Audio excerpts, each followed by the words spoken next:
Magandang hapon guys. Pinuntahan ko yung lumang simbahan dito sa Pagalangan, yung Tirado Church, 1574.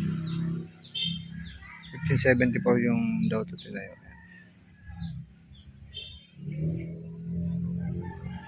Para malapitan natin itsura nyo.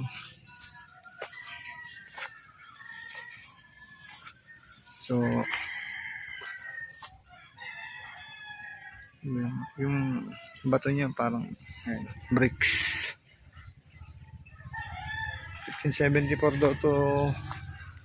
Ayaw ko, tinayo ba? Luma na ito.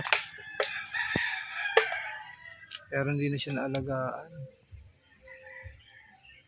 Kasi yung nung nakita ko sa picture, maganda-ganda, malinis. Ngayon, ito yung itsura niya. Hindi ko alam kung ito lang yung kabuuan, no?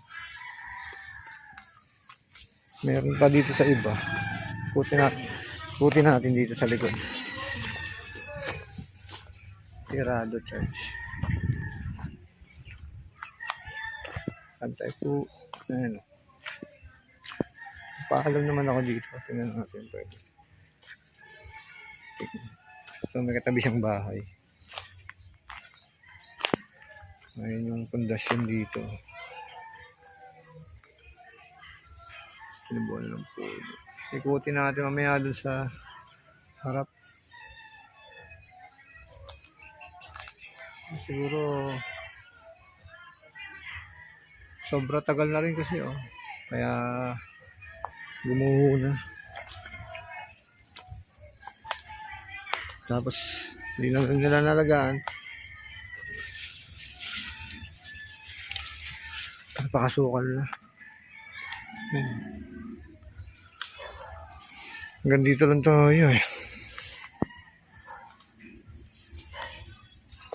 So yun yung loob Hindi na tayo makakit kasi may ahas.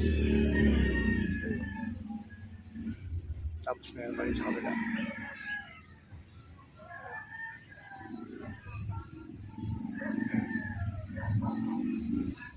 So ikot tayo dito sa kabila. Ayun Tirado Church.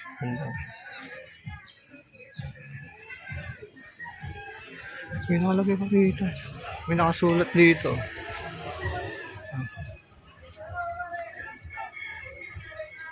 Bibigyan ko ng simbahan ng tila. Mga basa malabo.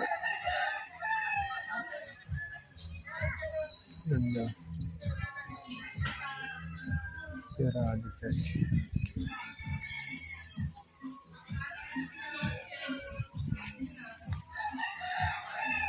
Ganda ng po dito.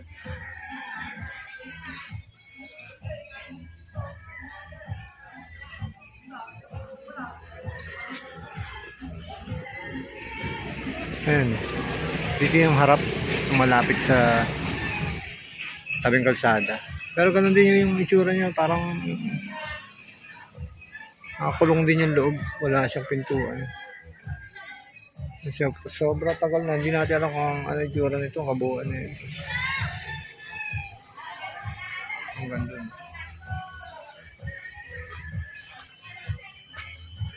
Kaya yung mga bato So, sabi nung katapat bahay dito, hindi na raw nila nalilinisan. Yan na raw yun. Yan na raw yung itsura niya. Dati dinadayo pa rito ng mga turista.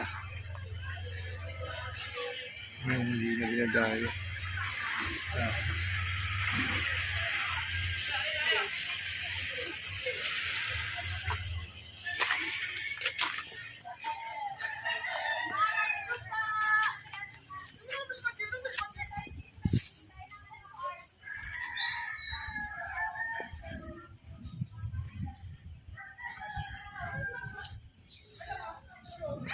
Napaka ruins.